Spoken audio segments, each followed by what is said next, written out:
आज के इस सेशन में हम लोग एक न्यूमेरिकल देख रहे हैं। उस न्यूमेरिकल को हम लोग उसके ऊपर एफसीएफएस और ईएसजीएफ लगाएंगे। तो प्रॉब्लम क्या है? प्रॉब्लम ये है कि consider a set of 5 passages, 5 passages का एक सेट है, whose arrival times, CPU times needed and priorities are given below। तो 5 पैसेजेस दिए गए हैं, P1, P2, P3, P4 और P5। 80 मतलब है अराइवल टाइम, अराइवल टाइम है मिली सेकंड में। तो P1 का अराइवल टाइम है 0, P2 का है 0, P3 का है 2, P4 का है 5 और P5 का है 10।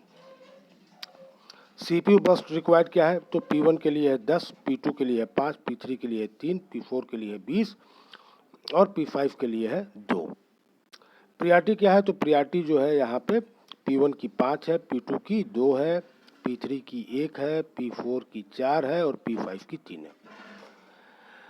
अब देखिए यहाँ पे एक बड़ी अच्छी बात जो है इस क्वेश्चन में दे दी गई है। क्वेश्चन में जो सबसे अच्छी बात ये दी गई है कि कहीं कोई भ्रम न रहे, ठीक है?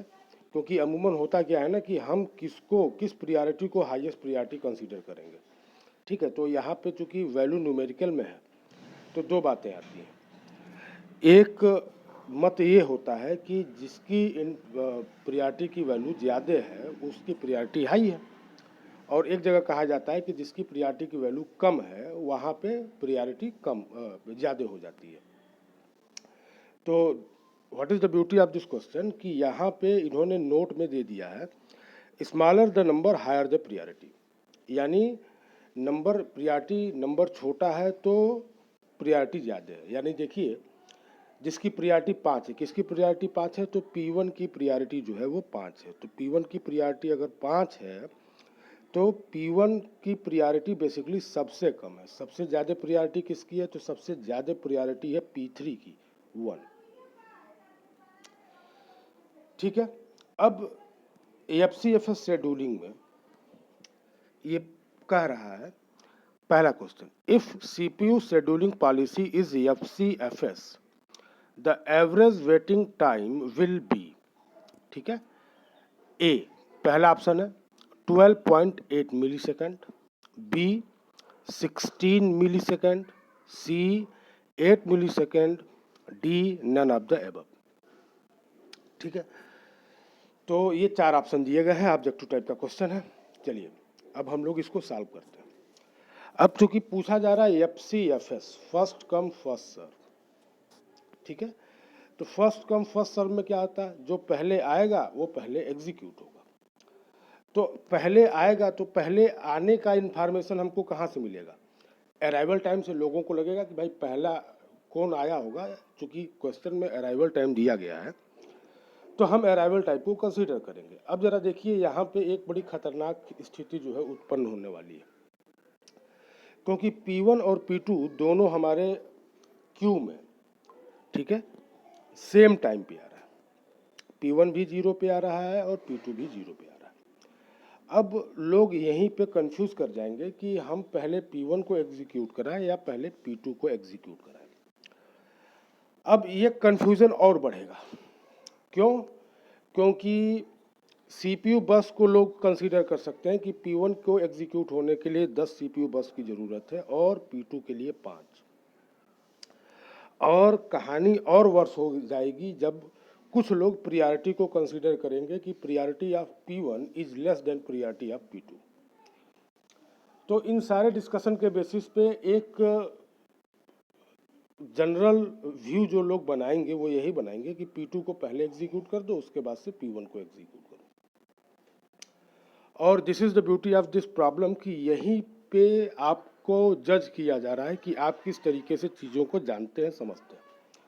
अब जरा देखिए कि एफसीएफएस की अगर हम बात कर रहे हैं फर्स्ट कम फर्स्ट सर्व, तो वहाँ पे एक चीज़ क्लियर है। क्या क्लियर है? कि पैसेजेस जिस ऑर्डर में रेडी क्यू में आएंगे, पैसेजेस जिस ऑर्डर में रेडी क्यू में आएंगे उसी ऑर्डर में उनका एग्जीक्यूशन होगा, ठीक है? अब ये ऑर्डर कैसे डिसाइड होगा? तो ये ऑर्डर डिसाइड होगा कि क्वेश्चन में किस तरीके से प्रोसेसेस की एंट्री हो रही है।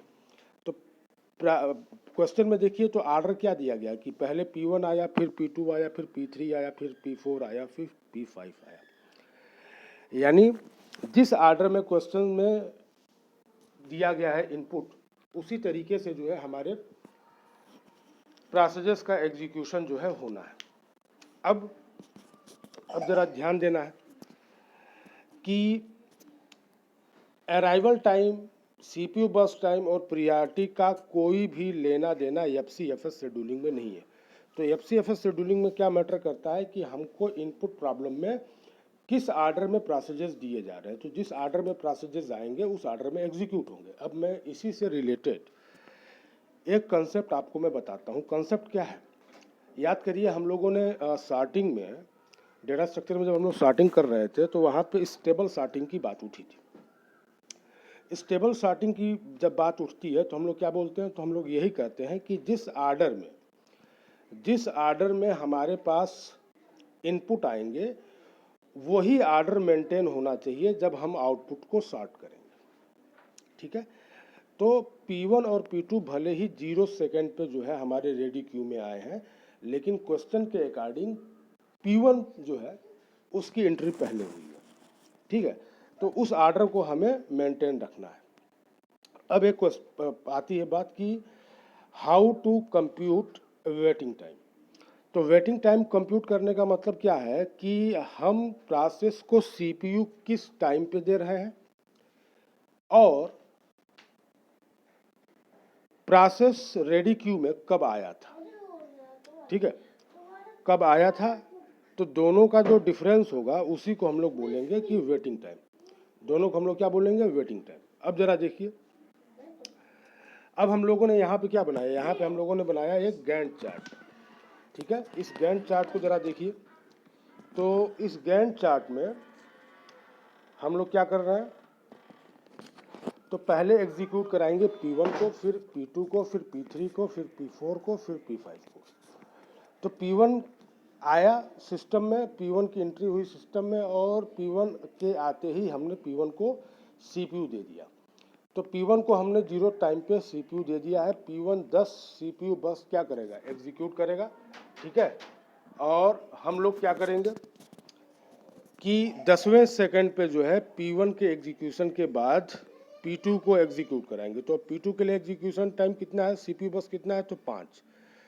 तो 10 पे हमने P2 को क्या दिया है, CPU दिया है। 15वें पे P2 का एग्जीक्यूशन कंप्लीट हो जाएगा। फिर किसकी बारी आएगी, तो फिर बारी आएगी P3 की। तो P3 के लिए कितना CPU बस चाहिए था, तो 3 चाहिए था। उसके बाद P3 कब कंप्लीट हो जाएगा, तो 18वें सेकंड पे P3 कंप्लीट हो जाएगा। उसके बाद P4 का एग्जीक्यूशन होगा। तो P4 के लिए CPU बस कितना है, तो प्रॉब्लम में जाके देखिए, तो P4 के लिए जो CPU बस्ट है वो है 20, यानी P4 जो है 38वें पे क्या हो जाएगा, कंप्लीट हो जाएगा। और उसके बाद लास्ट में एग्जीक्यूट होगा P5। तो लास्ट में अगर हम लोग P5 को एग्जीक्यूट कराएंगे तो P5 के लिए CPU बस की रिक्वायरमेंट कितनी है, 2 है, यानी P5 जो है 40वें पर ख़त्म हो जाएगा। अब यहाँ पे गेट के पॉइंट ऑफ व्यू से ये क्वेश्चन जो है पूछा जा सकता है कि ये बताओ कि P2 कब कंप्लीट होगा। तो P2 कब कंप्लीट होगा, तो 15वें सेकंड पे P2 कंप्लीट हो जाएगा। P3 कब होगा, तो P3 18वें पे हो जाएगा। P4 कब होगा, वो 38वें पे होगा। P5 कब होगा, ये 40वें पे होगा। अब जरा देखिए, वेटिंग टाइम निकालना है हमको P1, P2, P3, P4 और P5 का। तो P1 0 पे आ रहा है और 0 पे ही उसको CPU मिल जा रहा है। तो P1 के लिए वेटिंग टाइम हो गया 0। P2 को कब मिल रहा है, 10वें पे मिल रहा है, 0 पे आया था, 10 minus 0 10। Waiting time for P3 क्या है, तो 15 माइनस 2, 15वें पे CPU मिल रहा है, दूसरे पे वो आया था, तो 13। P4 का वेटिंग टाइम क्या है, 18वें पे CPU दिया जा रहा है, 5वें पे आया था, 13। और वेटिंग टाइम क्या है P5 का, वो 38वें पे दिया जा रहा है और 10वें मिलीसेकंड पे वो आया था, तो 28। इस तरीके से हमने इंडिविजुअल प्रोसेस का वेटिंग टाइम निकाल लिया है। अब हमको टोटल वेटिंग टाइम निकालना है। तो टोटल वेटिंग टाइम निकालने का क्या मतलब है कि इंडिविजुअल प्रोसेसेस के जो वेटिंग टाइम है उनको जो है जोड़ दीजिए। तो उनको हमने जोड़ दिया। तो P1 का वेटिंग टाइम, P2 का वेटिंग टाइम, P3 का, P4 का, P5 का वेटिंग टाइम जो है हमने क्या कर दिया है, जोड़ दिया है। अब जो है यहाँ पे क्या हुआ कि एवरेज वेटिंग टाइम जो है 64/5 64 अपान क्या हो गया 5 हो गया। और 64 अपान 5 को जब हम लोग क्या करेंगे सॉल्व करेंगे तो हमको आंसर क्या मिलेगा, हमको मिलेगा 12.8। 12.8 मतलब हमारा पहला ऑप्शन क्या है करेक्ट। अब जरा ध्यान दीजिए, अब इस गैंट चार्ट की अगर हम लोग एनालिसिस करें तो इस गैंट चार्ट में हम लोगों ने कहीं पर भी जो है हम लोगों ने डिस्पैचर लेटेंसी को कंसीडर नहीं किया है। देखिए, डिस्पैचर लेटेंसी को कंसीडर न करने का सबसे बड़ा रीज़न क्या है कि सबसे बड़ा रीज़न ये होता है कि हम लोग एक तो प्रॉब्लम में दिया गया नहीं है और हम लोग अपने पूरे कैलकुलेशन को आसान रखना चाहते हैं। इसीलिए जनरली जब तक कि प्रॉब्लम में न दिया गया हो हम लोग कभी भी जो है डिस्पैचर लेटेंसी को हम लोग कंसीडर नहीं करेंगे। अब अगर आपसे यहाँ पे पूछा जाए कि कितने total number of contact switches हो रहे हैं, तो total number of contact switches कितने हैं, तो देखिए कॉन्टेक्ट स्विच का मतलब क्या होता है कि प्रोसेसर हमारा एक प्रोसेस को छोड़ के दूसरे प्रोसेस को एग्जीक्यूट कराए। ठीक है, एक प्रोसेस को छोड़ के दूसरे प्रोसेस को क्या कराए एग्जीक्यूट कराए। तो P1 से P2 पर हमारा प्रोसेसर स्विच हुआ है, this is the first contact switch जो 10वें सेकंड पे हो रहा है। दूसरा कॉन्टेक्ट स्विच क्या है P2 से P3, तो P2 से P3 पे कब स्विच हो रहा है तो 15वें पे हो रहा है। P3 से P4 पे कब हो रहा है, P3 से P4 पे 18वें पे हो रहा है और P4 से P5 पे 38वें पे हो रहा है। ठीक है, अब total number of contact switch कितने हैं, तो total number of contact switch है 4। ठीक है, अब जरा देखिए हम लोगों ने एक कन्वाई इफेक्ट पढ़ा था। कन्वाई इफेक्ट में क्या है कि जो स्मॉलर जॉब है वो बड़े जॉब को क्या कर रहा है, इंतजार कर रहा है कि बड़ा जॉब कब कंप्लीट होगा, कब हम अपने आप को एग्जीक्यूट करेंगे। अगर इसी प्रॉब्लम में हम लोग करें क्या कि जो इनपुट प्रोसेसेस हैं P1, P2, P3, P4, P5 इनको हम लोग असेंडिंग ऑर्डर में शॉर्ट कर लें। किसके अकॉर्डिंग शॉर्ट करेंगे, तो CPU बर्स्ट के अकॉर्डिंग शॉर्ट कर लें। यानी सबसे पहले P5, उसके बाद से P3, उसके बाद से P2, उसके बाद से P1 और उसके बाद P4। और तब अगर आप लोग कैलकुलेट करेंगे waiting time, average waiting time, तो ये वेटिंग टाइम सबसे कम आएगा। ठीक है, and that was the major drawback of FCFS। FCFS का सबसे बड़ा फायदा क्या था कि भाई साहब it is very easy to implement, तो इसको इम्प्लीमेंट करना जो है बहुत आसान है, लेकिन it always suffers from convoy effect. और इसी कन्वाई इफेक्ट को हम लोगों ने रिमूव किया था किसमें, तो इसी कन्वाई इफेक्ट को हम लोगों ने SJF में क्या किया था, रिमूव किया था। अब जरा देखिए, अगर यहीं पे दे दिया जाता कि कॉन्टेक्ट स्विचिंग में जो टाइम है वो है 0.5 मिली सेकेंड का।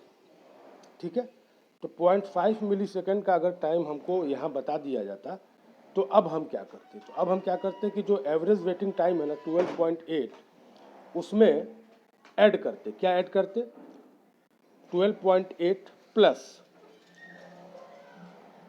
0.5 क्या है, इट इज डिस्पैचर लेटेंसी, तो 0.5।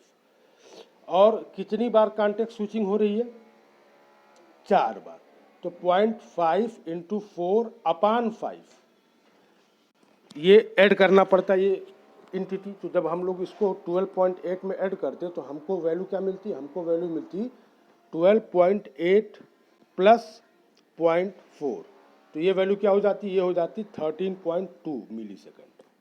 ठीक है, इसको करके देखिएगा। अच्छा, अब अगर हम डिस्पैचर लेटेंसी या कॉन्टेक्स्ट स्विचिंग ओवरहेड को हम लोग कंसीडर कर लें तो अब यहाँ पे गेट के पॉइंट ऑफ व्यू से क्वेश्चन कुछ ऐसा बनेगा कि अब बताइए कि P2 को कब CPU मिलेगा, तो P2 को CPU कब मिलेगा, तो 10 प्लस 0.5 यानी 10.5 मिली सेकेंड पे हम लोग P2 को क्या देंगे, CPU देंगे। इसी तरीके से P3 को CPU कब मिलेगा, तो P3 को CPU मिलेगा 15.5 पे, P4 को कब मिलेगा 18.5 पे और P5 को कब मिलेगा 38.5 पे। ठीक है, चलिए अब हम लोग बात करते हैं किसकी, the same problem, we have to consider the same problem and now we have to implement ESJ।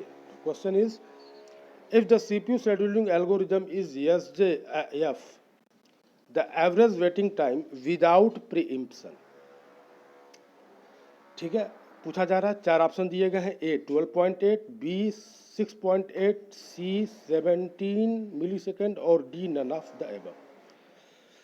चलिए अब हम लोग बात करते हैं एसजेएफ की। अगर हम लोग एसजेएफ की बात कर रहे हैं तो एसजेएफ में क्या होता है, शॉर्टेस्ट जॉब फर्स्ट। जो जॉब छोटा होगा, कौन सा जॉब छोटा होगा, तो वो जॉब छोटा होगा जिसके लिए सीपीयू बर्स्ट की रिक्वायरमेंट क्या होगी, सबसे कम होगी।